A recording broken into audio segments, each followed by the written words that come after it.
This is a lecture from Open Tuition. To benefit from the lecture, you should download the free lecture notes from opentuition.com. This chapter deals with the environmental influences on an organisation. And the first approach is what's known as Pastel. So usually known as pest, then EL was added on the end. And Pastel, it's political, economic, social, technological, ecological or environmental, and legal.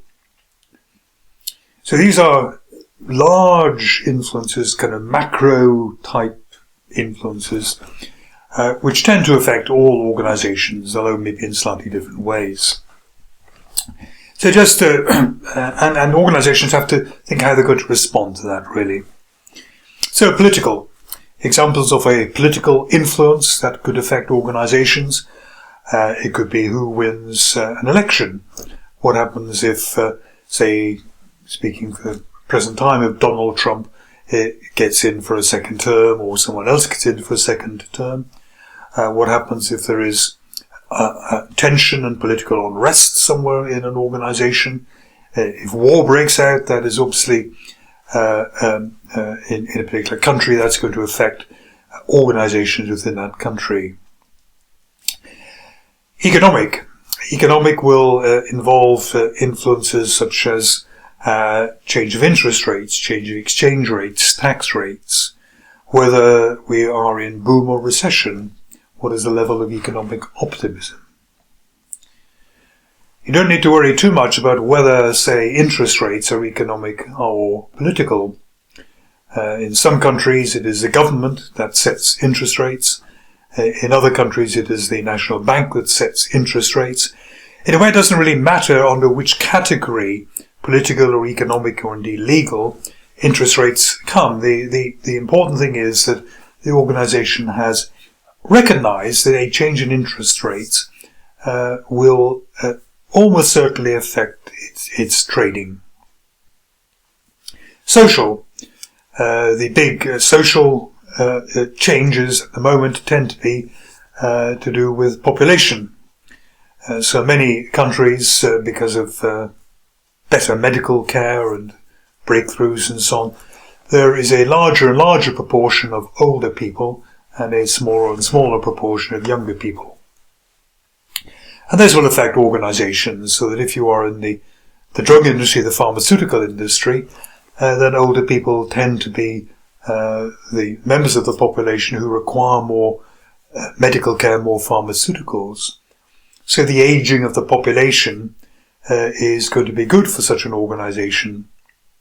If, however, the organization was a school and birth rates have fallen, then they will find it harder and harder, perhaps, to fill their classrooms.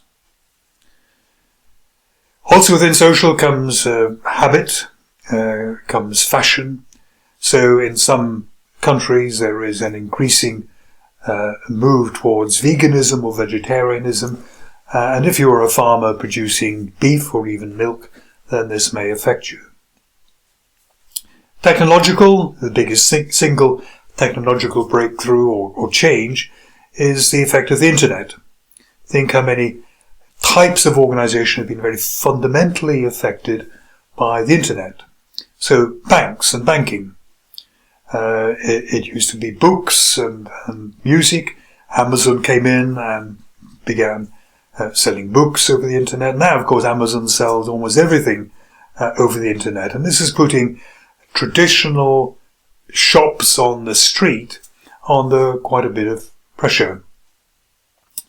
Other technological changes can come through. Maybe the improvement of batteries will change what motor manufacturers have to do by way of production of new cars and the sort of engines and power which they're going to be using in those. Ecological or environmental, increasingly green issues, carbon footprints, release of greenhouse gases, waste, rubbish production, recycling and so on. These are all becoming issues which are important to consumers and may be important to governments, and we have to know maybe how we're going to respond to this. And finally, legal Legal used to be just part of political, now it's been changed out or split out. For example, there are more and more rules and regulations governing health and safety at work, consumer protection, when it comes to looking at money flows, and more regulations about understanding how someone has got money, so that we can maybe discover who is money laundering, who has obtained that money through illegal measures. So these are all the very large effects which affect almost every company. They will of course affect different companies in slightly different ways, but it's quite difficult to completely avoid many of these. Next, we can zoom in a little bit, and we have got here something which is called Porter's 5 forces, or competitive forces. What we had in Pastel back here was the large macro-environmental effects.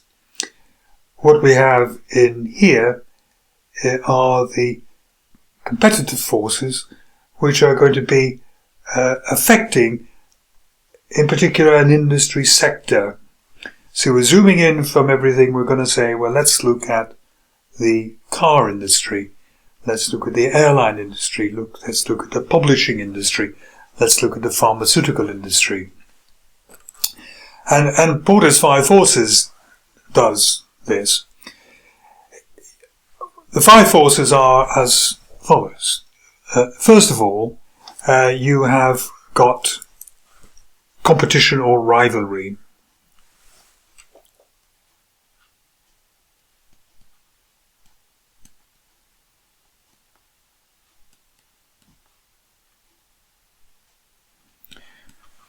How competitive is the industry going to be in? Because this looks at industry sectors. So how competitive is the airline industry?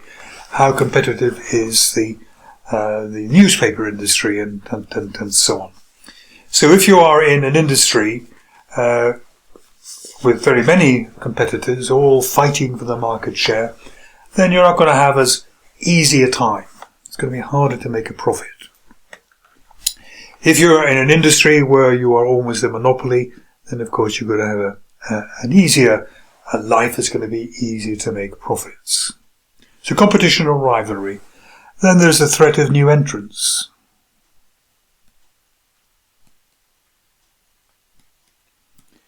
New entrants, people who see that you're profitable, who may enter your business because they want a slice of the action. If you're in a business which requires a high amount of capital to get started, in other words, you have to build an enormous factory, then that'd be known as a bit of a barrier to entry. If you're in a business which is very complex, a lot of know-how involved, or you have to fulfill a lot of regulations, and again, there's certain barriers to entry. It's not impossible for other people to get in, but it's harder. If you're in an industry which is much more ordinary, then the barriers to entry are low, doesn't require much know-how, much capital investment. There'll be lots and lots of people coming in and trying their hand at it. And these new entrants are a nuisance, because usually when you enter an industry, you want to do so with a big kind of launch, special promotions and so on. And of course, people in the industry already have to respond to that. Then you have your customers. So customers, if you have one large customer who takes about 80% of your output, then this customer can exercise enormous pressure on you, because you cannot afford to lose 80% of your sales. This customer says, we want you to drop your prices by 20%, you kind of have to comply. If, however, you are selling to maybe 100 customers, roughly 1% of your output to each of the 100 customers, then unless they in some way get together, any one customer is not going to be very powerful. You can easily sustain the loss of 1% of your sales. Similarly with suppliers.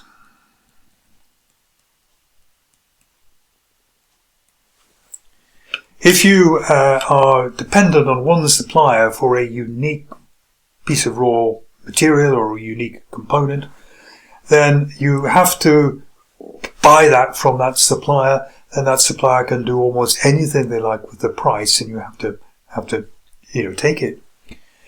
If, however, the suppliers, is 10 of them, they are supplying very ordinary stuff that it's easy to switch suppliers, it's easy to play one off against the other to get a good price, then the power of those suppliers is going to be much less. You're going to have a much more comfortable time. And finally, the fifth force is substitutes.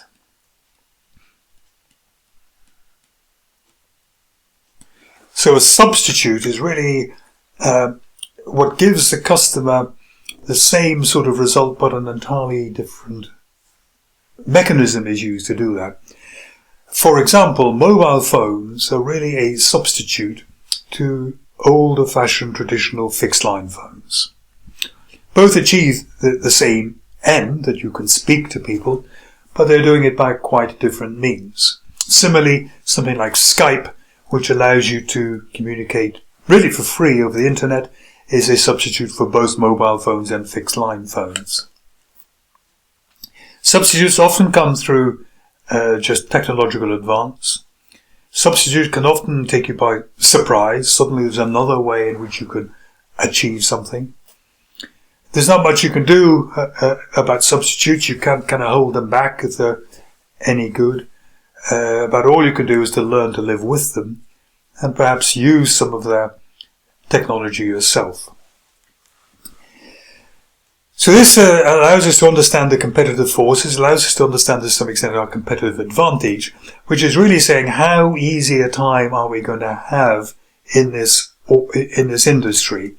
Will we be always fighting to make a decent profit, or is the structure of the five forces such that we'll be able to make a profit, a reasonable profit, without too much trouble? Now that was environmental, that was outside the organisation. This chapter also deals a little bit with internal matters. And again we have Porter, Michael Porter again, who talked about the value chain. Now what we have to think about here is we have kind of written on this diagram all the kind of activities carried on by an organisation. So Porter says there's inbound logistics, getting the raw materials in. There's operations, which might be manufacturing. There's outbound logistics, perhaps putting stuff in stores and then sending it to the customer. Marketing and sales. Service, like training people, maintaining the goods after they've been sold. Anything that comes after the main sale is service. And these ones along the bottom here are known as the primary activities. Then up here, he had support activities. So we have procurement, how are we going to order goods, so how are we going to be able to find plant and machinery or premises and so on. This is really to do with placing orders, and Porter separated that out from inbound logistics. Inbound logistics is pretty much the physical receipt of goods. Human resources management. See, it affects all of the primary activities. We need to recruit people who will be in the warehouse and inbound logistics, who will be doing the manufacturing, who will be dealing with the warehouse for sales and packaging and so on there. Technological development is basically research and development. Again, this can affect all of the primary activities here. Better way of making goods. Better way of perhaps reporting products as they need a service. Maybe we monitor and it reports back and it says, this component is about to fail. That's an effect of technology development on service. Think of firm infrastructure as the kind of head office, if you like. How are we organising the head office, the accounting department, and so on, all of the kind of admin stuff? Is it going to be divisionalised? Is it going to be very centralised and so on? We need to think about What sort of IT are we going to have to link up the various departments within the organisation? Now, what's all this about? Because Porter said that these activities, they have a cost. So let's say the total cost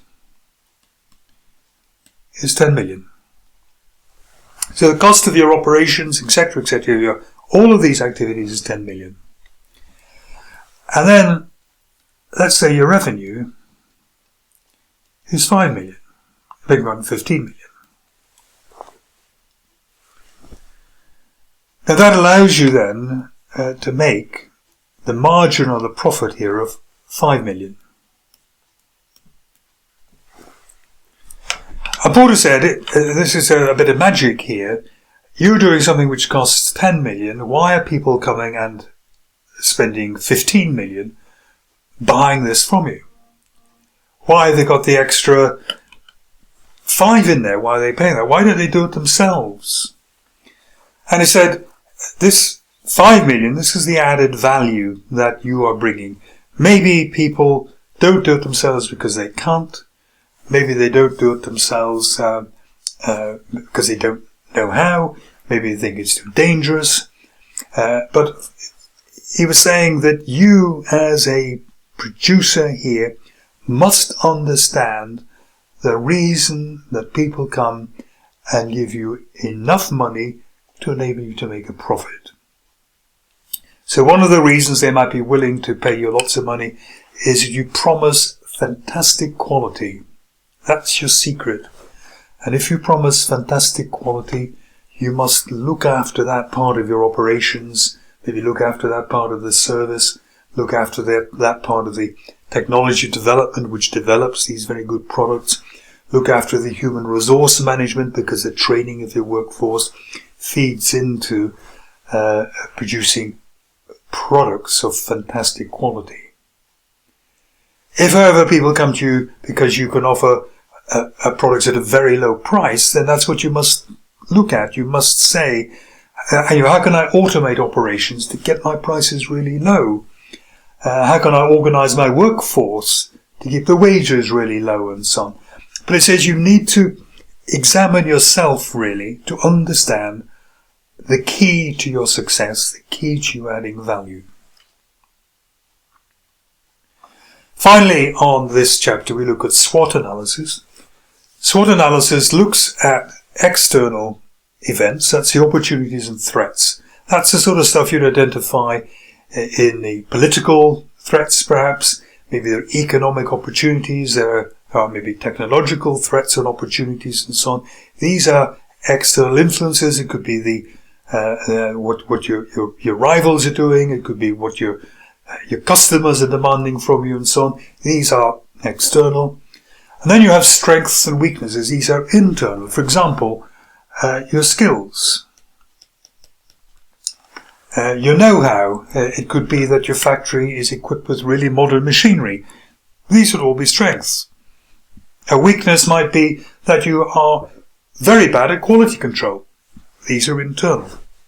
So what SWOT analysis does is to say, really, we want these to be kind of matched up sensibly. SWOT analysis, it really lets you set out all the good things, all the bad things, both internal and external, that might be happening. So, it can be arranged like this. If there's an opportunity and it matches with a strength, go for it. So the opportunity might be that one of your rivals is in financial trouble. The strength might be that you've got lots of cash in the bank, so you'll be able to buy them at a cheap price because they're desperate. That's just a no-brainer to do that. If there's an opportunity to buy a rival and you didn't have any money in the bank, then there'd be a bit of a weakness there. Then what you have to do is first repair that weakness, or maybe find a way around it. So maybe instead of giving them cash, you offer them shares. So what we need is strategies which address the weakness or avoid reliance upon it. If there's a threat, let's say a new supplier is coming in from abroad, lots of money and so on there, how can we fight this threat of a new supplier coming into our country, potentially stealing market share. Well, maybe what we use as a strength is the strength of our brand. You say, no, buy from us. We make the goods here. We're from this country. We've been trading for many years. You know what you're getting from us. Don't go off and gamble on this unknown supplier who's now coming in. Out here, if there's a threat and a weakness, it's very difficult. So in the UK, we're talking like 30 years ago, 40 years ago now, our car industry was extremely weak. The quality control was very bad. They weren't bringing in new models and so on. The cars produced in the UK car industry were by and large dreadful. And the threat was from very high quality, reliable, modern, in particular Japanese cars.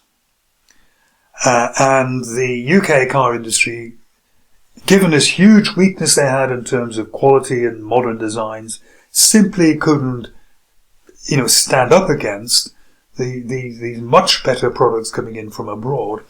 And to all intents and purposes, the home-based UK car industry with UK brands has disappeared, except for a few, very specialist marques like Aston Martin and maybe Rolls-Royce and so on. Mass market family cars, although made in Britain, they're made by foreign companies. They're not British companies. British companies couldn't survive it.